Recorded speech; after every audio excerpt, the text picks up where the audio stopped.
in some ways it's kind of like 9/11 or something like that. All of a sudden we're here. At the beginning, it was like, well, this will like be here for a minute. It'll be like over. And then it just is this perpetual thing that just keeps going. And we keep learning more and more about it as more and more things get canceled, right? What we thought we would be doing next week, next month, 2 months, 3 months, right? Everything's get wiped off our calendar and so on and so forth. And like you, Ma, you don't want to say it's the new normal, but there is this bubble that's been burst, this illusion of permanence that we live in, that we thought we had in our life, a kind of predictability that we probably never have had. But because we live relatively privileged lives, we thought we've had some predictability and some permanence. But we're coming to find out that we don't have as much as we thought we did. And that is very disturbing on lots of levels for most of us. And we don't like it. I don't like it. I don't know how many of you are feeling that too, but it's a hard thing to confront in our lives, that there are some significant changes afoot, and we're having to kind of live with that and adjust to that and figure out what that means for us personally and collectively in our lives. And then how do we then make those adjustments, and what does that mean for us in our lives, and how do we figure that out? I'd be curious how you guys are experiencing that in your lives personally. For some people it's, I have too many people around me. I have too many of the same people around me. I don't have enough people around me, or I'm missing particular people. It's hitting people in different kinds of ways, depending on your particular circumstances. I hear so many different things from different people, and sometimes it's a myriad of things.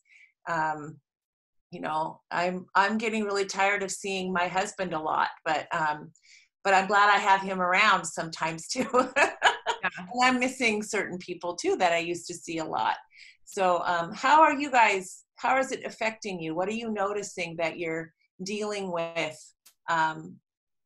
frequently? What are you feeling? What's happening for you? And you guys are welcome to come off mute if you feel compelled, or write in the chat. I think while people are thinking about coming off mute, we've been in this for 10 weeks. Right. And just to reflect really quick on March 16th, that's when we came together as a community and we loaned out all of our equipment to our members so they could stick with us virtually.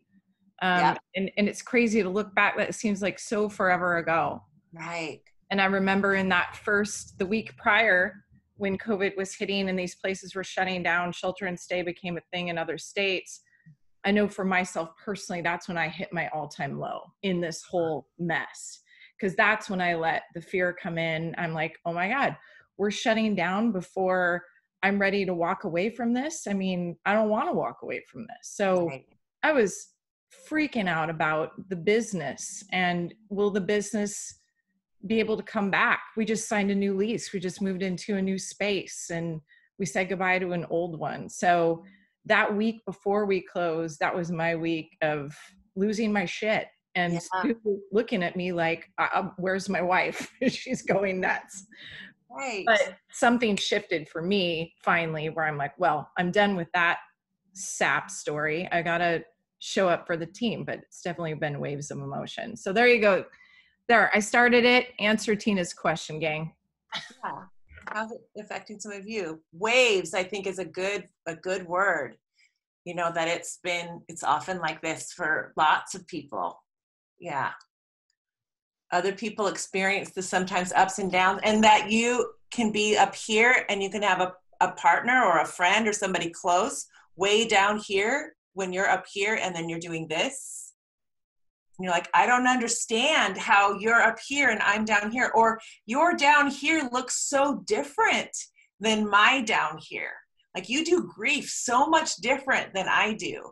You get angry, I get sad. You get distant, I want close.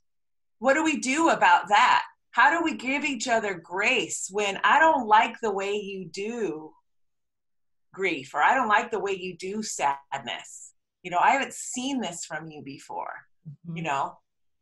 Or you have somebody in your life that doesn't do risk the way you do risk, right? One of the things we're noticing right now is we have this thing about, we have distance, you know, we're supposed to do, you know, 6 feet of distance, or wear your mask, or all of that. You'll notice you'll have some people perhaps in your friendship group or in your family that are like, I gotta know that you've been dipping yourself in alcohol for like the last 6 weeks before I'm gonna get anywhere close to you. And then you have somebody else in the family that's like, I've been doing all the right things. You know, can't you get within like, you know, 5 feet of me? And they're like, no way. And then you're thinking, oh, how long is this gonna go? I can't imagine not hugging you till Christmas. I might die. Yeah. Right? That's happening in a lot of friendship groups, a lot of families. Like, how do we start talking about this when somebody has a really higher risk tolerance and somebody else has a lower risk tolerance, or has higher anxiety and somebody else has lower anxiety? You know, that is certainly being felt in lots of places, in families or in friendship groups, where that hadn't been noticed before, right? That somebody was high anxiety and somebody else was lower anxiety, or higher risk and lower risk, right? And it could be just because somebody has maybe a higher immune system and somebody else has a lower immune system, you know, or somebody's a type 1 diabetic and somebody else isn't, or something like that. Or somebody's pregnant, maybe, someone else isn't.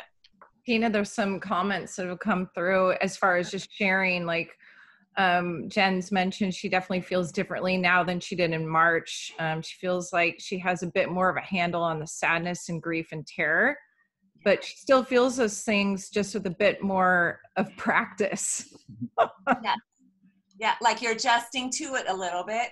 Like you're not in the crisis mode quite as much, right? You know, like you've gotten a little bit used to it. So now how do I manage it? And as you begin to get used to it and you're sort of like, okay, I'm starting to manage it and I'm starting to know how to work with it a little bit, then what does it make space for in your life as the crisis kind of clears space a little bit? So, okay, like you use the word kind of new normal, like I'm making a little bit of space for that. This might be here for a while and my anxiety is coming down a little bit, but it's now making space for how do I then work with this?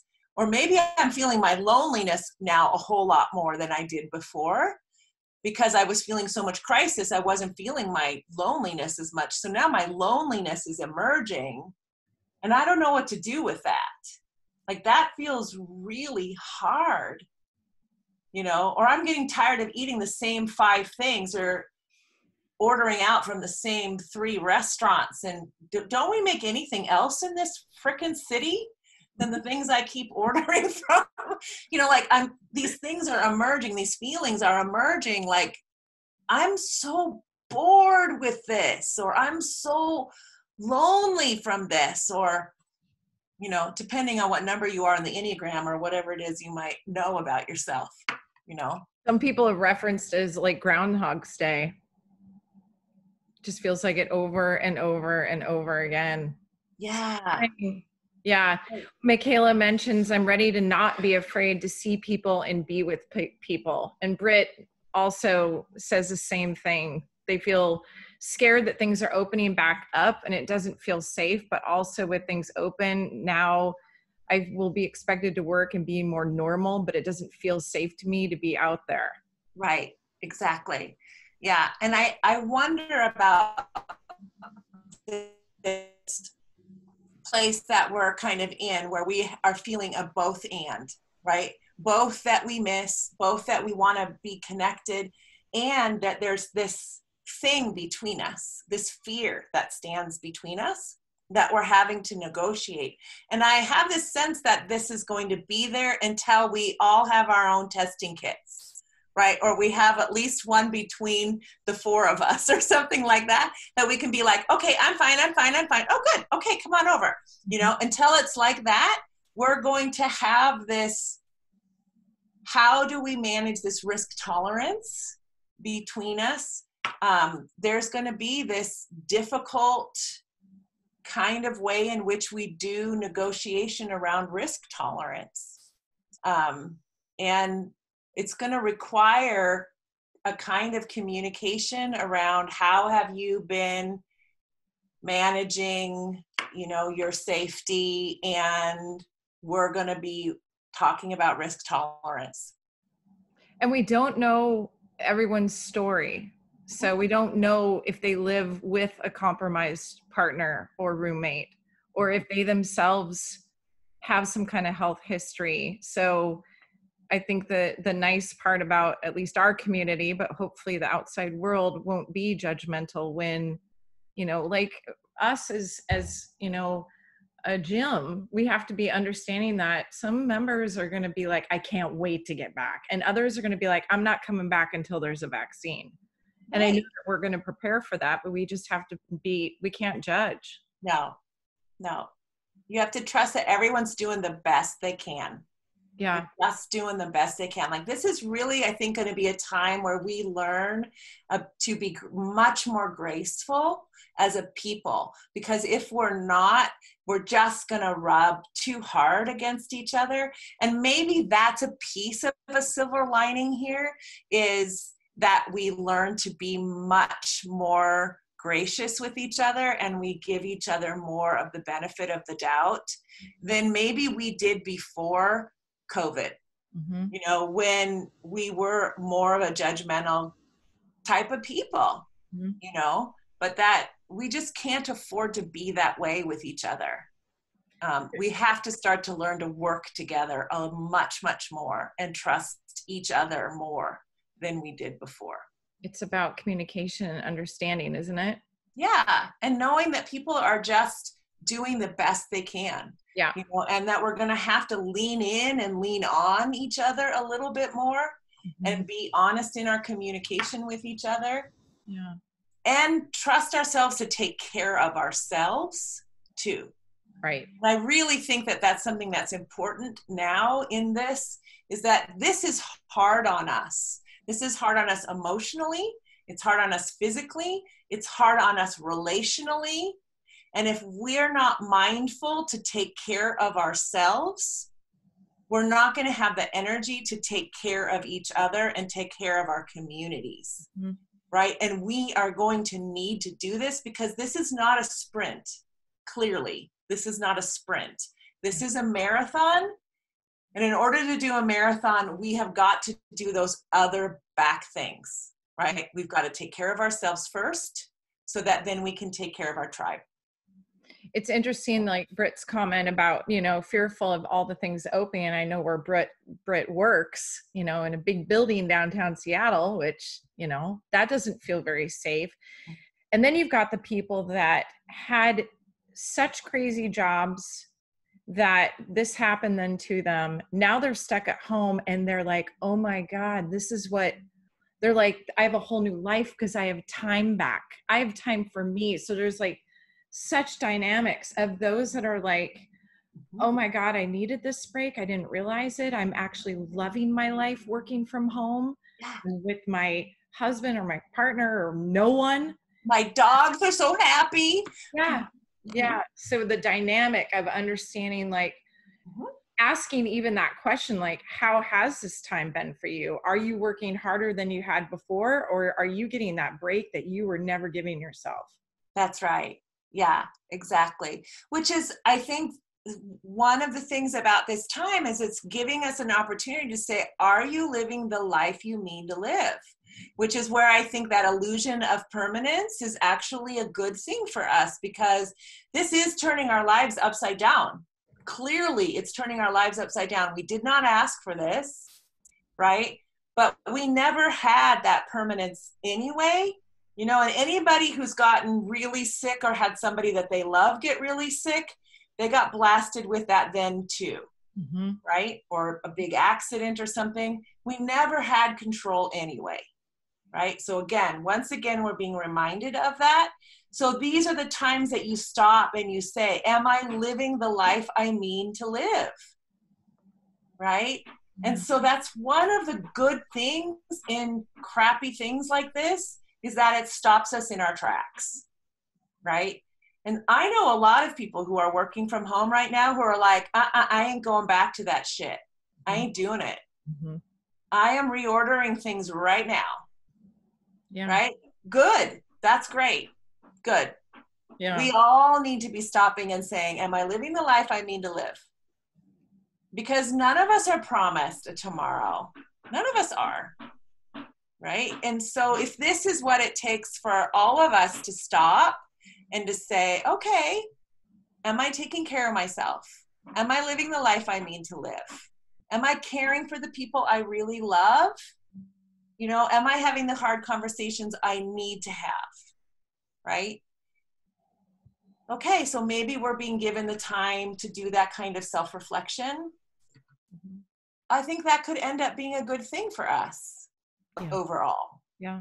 You know, not that it's easy, but life isn't always easy, and maybe good can come out of it. Maybe we have an opportunity to make good come out of it. You know, that we might as well make good come out of it, because there's a lot of hard that's coming in it too. So we might as well make good come out of it if we can. Yeah. You know? There's a couple more comments, Tina, that have come through. You know, Kathleen's mentioned, I get this too, like the fact that there's no certainty as to when she will see her children, her dad again, you know, brings on a lot of sadness. Not knowing how long this will go on, especially if you have parents who are still living or they're in their golden years maybe, and you're like, this is the time I want to be visiting them. Right. I don't know if I'll have tomorrow with them. Right. Exactly. Yeah. And I think that that's too, like, where when we look forward and we're just not sure how long this is going to last, I've been having conversations with people about how do we begin to have the conversations around, we know a little bit about how long the virus lasts, right? As far as how long it stays alive on surfaces and that kind of thing. Are there ways for us to begin to put together some kind of like risk assessments that allow us to sort of do an algorithm like you would if you were getting sick, you know, an algorithm that helps you go, okay, have you you know, not been exposed to anybody with symptoms? Have you not had any symptoms for the last 2 weeks, kind of a thing? And if you say yes to that, if you say no, you're extremely high risk. If you say yes to that, you go to the next area. You know, have you remained quarantined except for going to the store and doing, you know, like walking your dog and doing exercise in, you know, this kind of way, whatever. Or if you're an essential worker, you know, and you've had masks on or whatever. And if you're an essential worker, you've done it this way, you know, and the answer is yes. You go to the next box. If it's no, then you're high risk, you know, and it's kind of an algorithm. You follow what I'm doing? Yeah. So you develop an assessment tool that then allows you to assess your risk, and it allows somebody else to assess your risk. And then if you can put together these kinds of things, then you can say to somebody that you really, really want to see, how about we try to keep ourselves in a low risk category for the next 2 weeks so that we can plan to see each other on this date? With that, how would you feel about that? So it allows us a way to find a way to communicate in concrete terms a risk value that we're both comfortable with. Doesn't eliminate all risk, but it gives us something to work with. If we could find a way to do that, because I think we're going to have to until we all have testing kits in our hands, while we wait to have 2 years out, probably, a vaccine. So we're going to have to find some kind of interim kind of thing, because I think that she's right. I think there are so many people that are like, I need to figure out a way to see these people, you know, whether it's my parents. I have a 2.5-year-old granddaughter that I could eat every inch of her body, and I have not hugged that child since March 16th. Oh. Because her mom is pregnant. You know, well, there's no other way that you could harm me more, truly, honestly. No, I'm totally exaggerating. But you get the point. Yeah. You know, like we're going to have to figure out these interim ways, because just because your area opens up and may say that's okay, that doesn't mean we're not going to still have to have these conversations, because you might be talking to somebody where their risk tolerance still says, this still scares me to death. Mm-hmm. And so you're still going to have to find a way maybe to talk in concrete terms that allows both of you to feel calm and peaceful enough, right? And so I think that we're moving in that direction to be able to find a way to have concrete conversations. It reminds me, I'm old enough to say that it reminds me when AIDS happened and we had to find ways to start talking about how you safely are able to talk about AIDS. Mm-hmm. And we had a whole generation that got to grow up with it, but there was a generation it hit and nobody knew how to talk about it then. And we had to figure it out, right? And this is a little bit like that. I love Emily's comment. I was pretty solid for the majority of this, but it feels like a daily grind now, and I'm fucking over it 100%. Oh. Yes. Over it. Yes, over it. So yeah. Over it. Judy says, I'm noticing it is coming out the most for me when I try to sleep, having tons of very odd dreams, a lot of nightmares. Yes. You're not alone. I was just talking to somebody earlier this week, and she had a night terror one night and a terrible nightmare the other night. I think it is coming out in lots of people's dreams. And so this is a time to be paying attention to sleep hygiene, going to bed and getting up at the same time, not watching things that are scary, making sure that you're going to bed eating something, because low blood sugar can often trigger a nightmare. So like if you can do like banana and peanut butter, a little bit of banana and peanut butter. Banana has tryptophan in it. So before you go to bed, that can help a little bit. But yeah, our minds are reworking the things we're afraid of. So we're, having to do all this extra care to kind of help us over that hump, and then talk about what you're afraid of. Try not to keep it in. Find somebody to go, I am fucking over this, or this scares me, or, somebody walked up right by me and sneezed and that, scares me, whatever. But talk about it. Get this stuff out a little bit. So maybe that will help dreams. But you're certainly not, especially if you're an empath, you're an empathic person, you're going to be feeling it more in your body, viscerally. One thing, Tina, that I noticed on this topic of sleep, I was, struggling with sleep for 3 weeks, not sleeping at all. And it's a simple practice that I used to do. And then I just stopped when this all hit. My routine, got thrown, or I allowed it to get thrown off.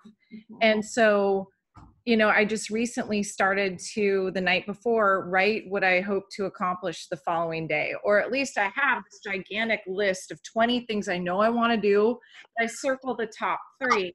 And suddenly I started sleeping better, God bless, in the last couple of weeks. But I'm like, why did I stop doing that? Nice. Because I allowed COVID to fuck with me. And that's so nice, because you're going to bed in your sleep, you're thinking about the things that you want to do. Yeah. Like you're setting your mind on your intentions. Mm-hmm. which is just a great place to put your head before you go to sleep. Rachel's commenting, I feel overwhelmed a lot these days. I really miss my parents and my best friends, and I know it's still not safe to see them, and my life hasn't slowed down with working at home, which has felt like a blessing and a curse these days. It all feels difficult to manage. Yeah, yeah. I would say that if possible to try to reorder your life a little bit so that it doesn't look work-wise exactly like it did before COVID, because life is more stressful now than it was then. And so I really encourage people to carve out more time for, like, do at least one thing that brings you joy each day. Try to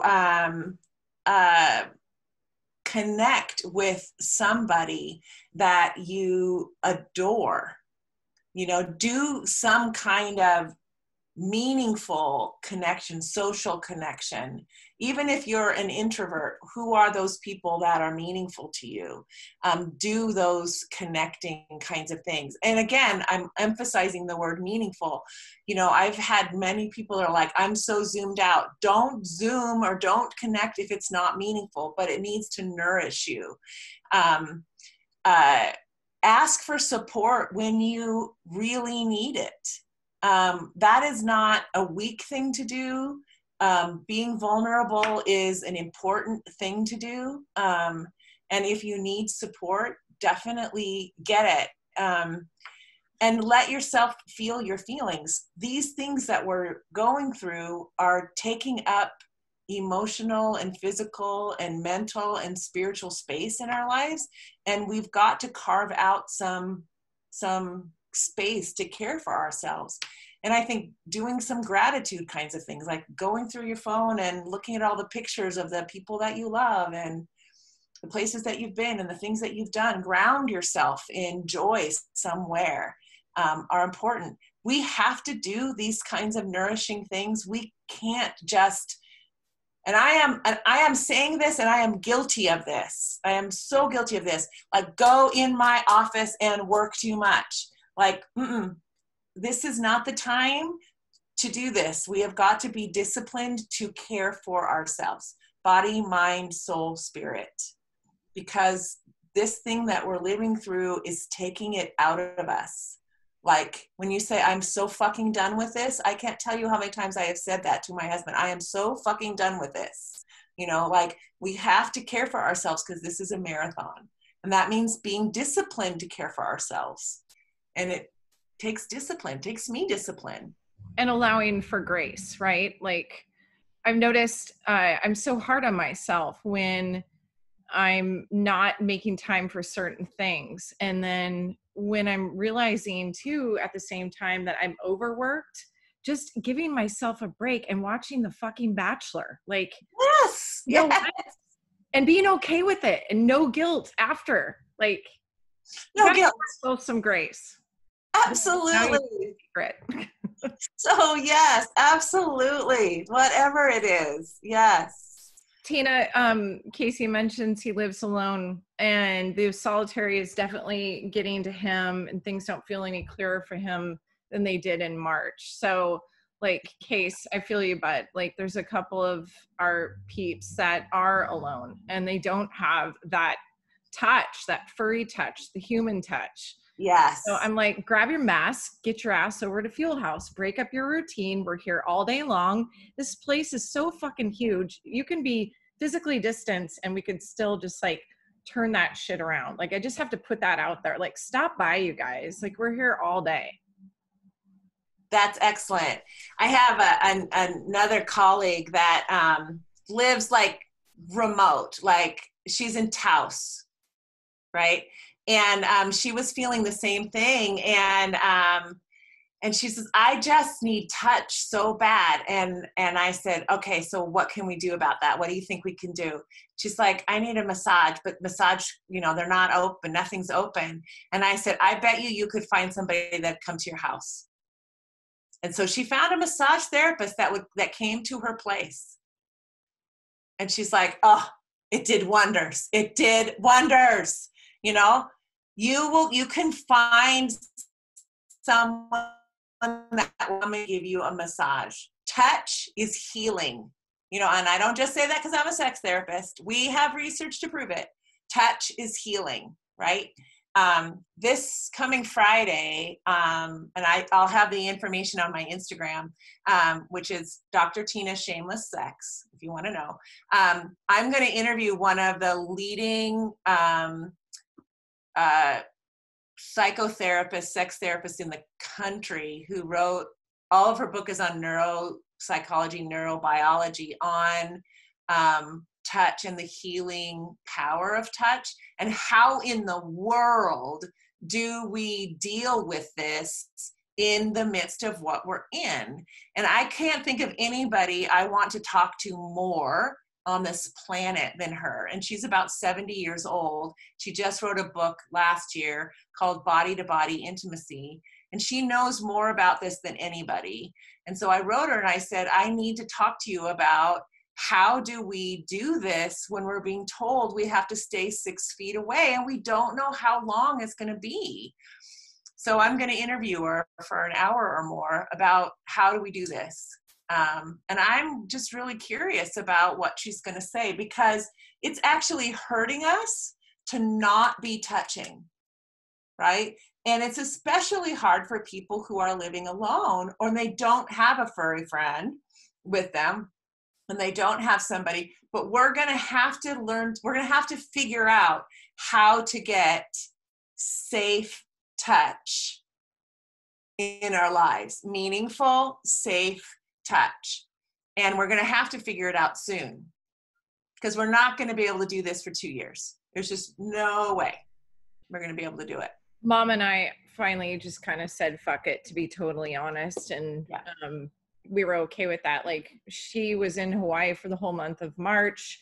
She came back. I didn't see her all of April until the very, very end, when she showed up at the gym with her mask. And then we found a corner. Nobody could see us. We cried. We put our masks on. We were as contained as you could be, really, I think, but we embraced, and we both needed that. And yeah, everyone could judge it, and it was a risk, but we both chose to have that moment. And I have no regrets on that, because you know how close I am to my mom, Tina. Like, I was going to explode inside. And that's just it too, is not judging other people and the choices that they're making with their loved ones. We get it. No, heavens, it's not our place to judge other people. Yeah. They're taking whatever level of risk they're comfortable with. But I sure feel judged when I go to the grocery store and I forgot my mask. I know. So I got yelled at the other day on accident. I walked up to a line, and as I walked, apparently I broke the 6-foot margin. And I was like, oh, I'm so sorry. Yeah. I might have been yelled at since I was 5, I think. Now I've got 5 masks in every pocket I can think of. And when I walk in now, I notice I'm looking at people like, it's just weird, right? It's so weird. I don't want to be mad at anybody. Yeah. I think we're all doing the best we can.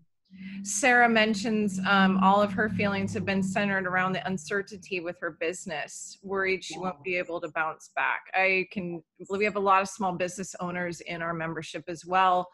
Yes. And I know that all too well, that fear. Yes. And I have one too. It's super scary. It's super scary. And I know people are hearing one thing when they turn on the TV, but the experience of the small business owner, I think, is a totally different thing, because one, it's all affecting them differently depending on what kind of business it is. The access to whatever loans or whatever is completely different because the money isn't flowing necessarily. We don't know how long this is going to last. It is very, very scary. And then trying to be creative around whatever your business is and trying to figure out, are there adaptations that I can make that I'm not thinking of yet? It's really hard. And I think that this is a place where if we can band together and create creative tribes where you can lean in and lean on each other, there, might be places to get more support or even get ideas from each other and other small business owners. That if nothing more, it's supportive, but there might be ideas that can emerge that can be helpful here. Yeah, we should start a support group for all our small business owners for Fuel House. Yes. Yes. I mean, we're into that stuff. So it's something that we've talked about. So it'd be worth it.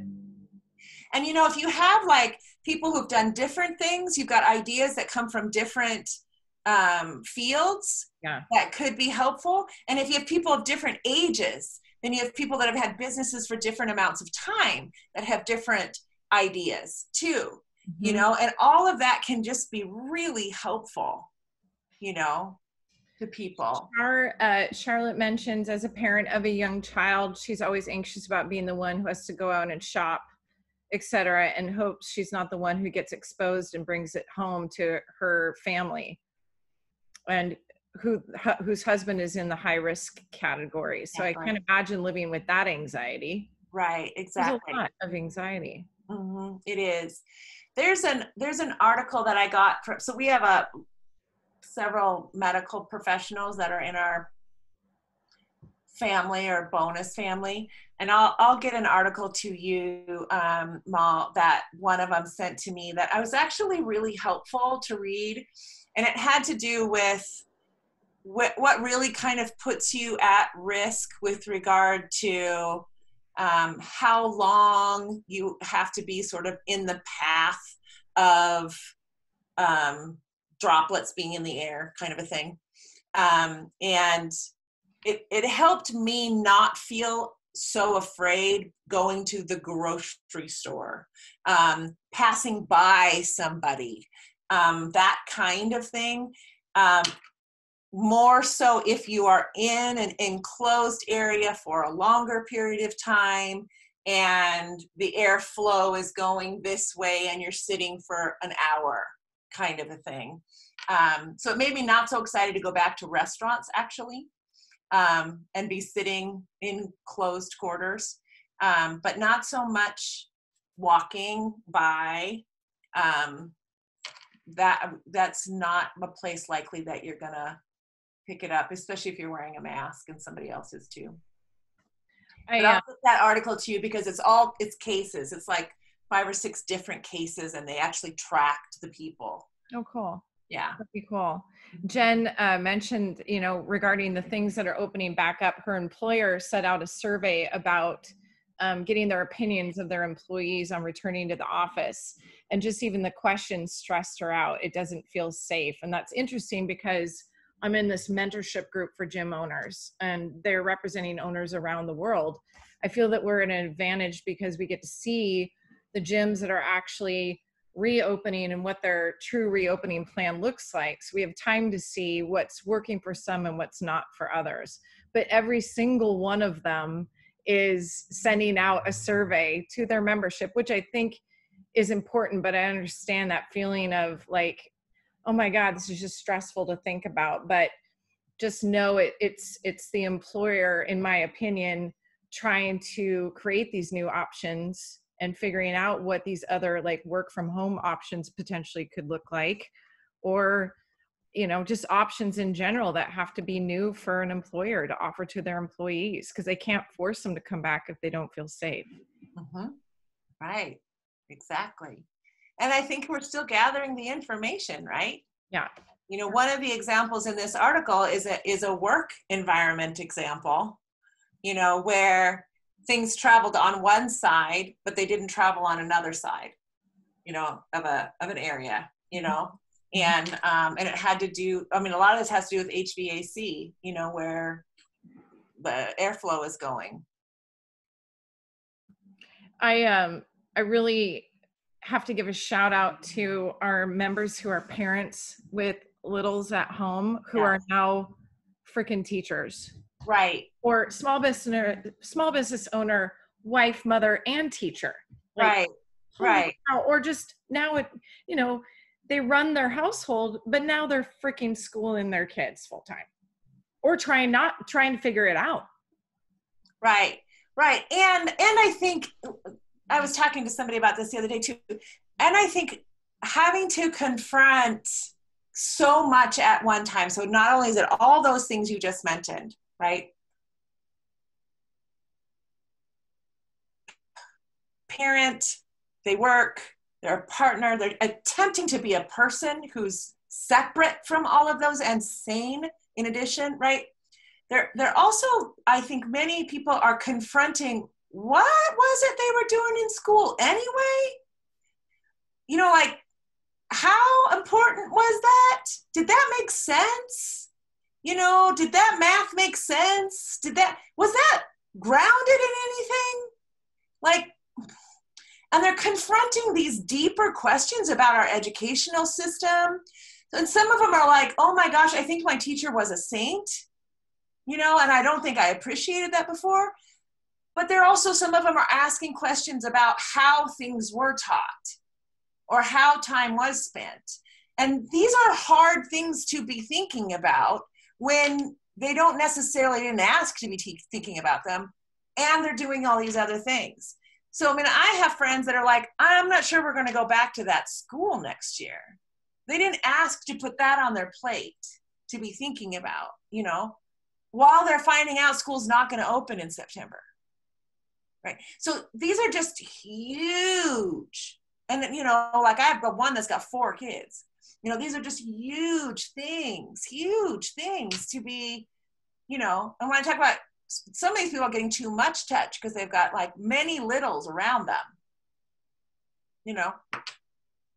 so much, so much, and, you wish you could throw a village at them to just help them out, to figure this stuff out. Yeah. I don't know what's going to happen with all of that. I do think like there's going to be whole new ways we're going to do work. There may need to be whole new ways that we do school, but I don't know exactly what those are. But the parents can't do this. Or shouldn't be asked to do this. I don't know if the ways that we've been doing it have necessarily been entirely helpful. There's so many unknowns. And that's the thing, right? In all this discussion, it's like, we have no idea. We can be hopeful, we can communicate, we can try to understand, we can give ourselves grace, and go through all the emotions. But if we're feeling all these things, to know that we can, at least our community, we know that we can reach out to each other, which is a big reason why I wanted to bring Tina to us to just start this discussion. We have about 5 minutes left, Tina and gang. And Tina, typically when the Fuel House team meets, the first thing that we do is we start with gratitudes. So every team meeting, we all share gratitudes. So I thought for like right now, maybe we could end on a high. Yeah. But for anyone that just feels like unmuting themselves and either just sharing maybe a feeling, or has there been a silver lining for you in this period that you care to share? I actually have several personally. I know some of my team does. Or is there just something that you want to share that's come to mind, in the last, 60 minutes? So it's an open forum, gang. Please don't be shy. So cool. Gratitude. I am very grateful for technology, even though I've never really been a huge fan of it. I'm grateful that we're able to sit here right now and look each other in the eyes and talk all this out and kind of be here for each other in a way I never thought possible.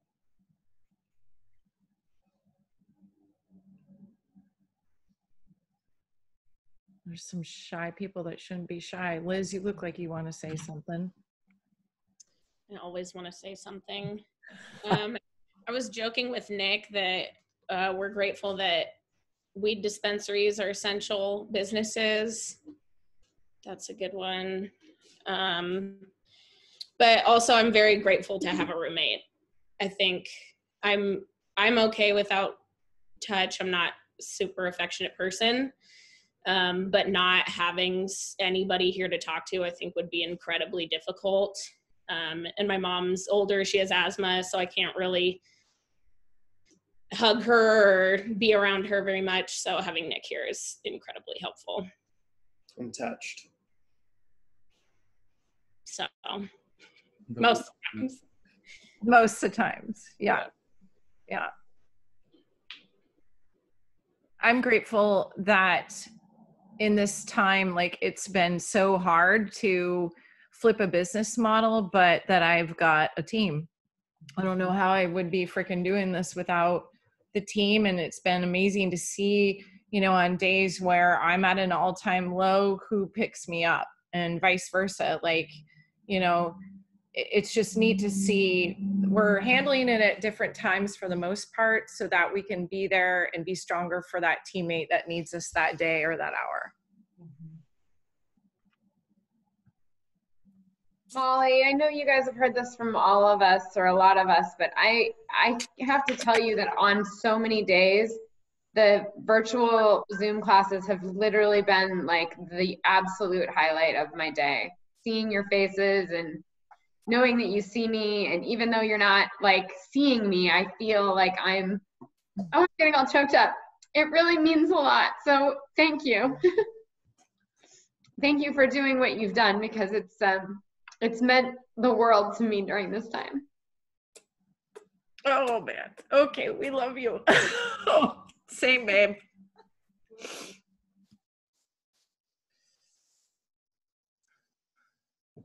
Hey, Molly. Hey, everyone. I just want to tell you how grateful I am actually to have my kid around, which is a kind of a different piece than a lot of people have, but I've been able to share more moments with her and have more time just being together, because I realized that for all of her life, she has been in school for multiple hours and I've been working for multiple hours. So I haven't really gotten to know my kid in a way that I do now.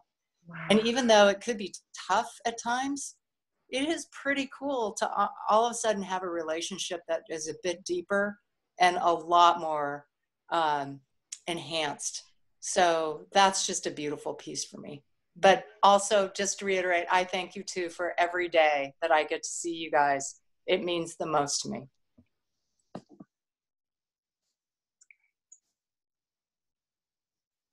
Uh-oh, she's muted. Muted. I'm muted. Yeah. Yeah. By the way, Cam, I can't wait for you to be back in business. Yeah. Our bodies need you. Anybody else want to share before we have to sign off? We're getting a lot of dittos about what Britt said. So thanks, Britt, for sharing, and everybody else. You know, when I started Fuel House, it was totally a selfish reason, and Tina knows this very well. Stu and I can't have children, and I needed something to nurture, and that's why I started Fuel House, was to nurture and build a family that I couldn't quite birth.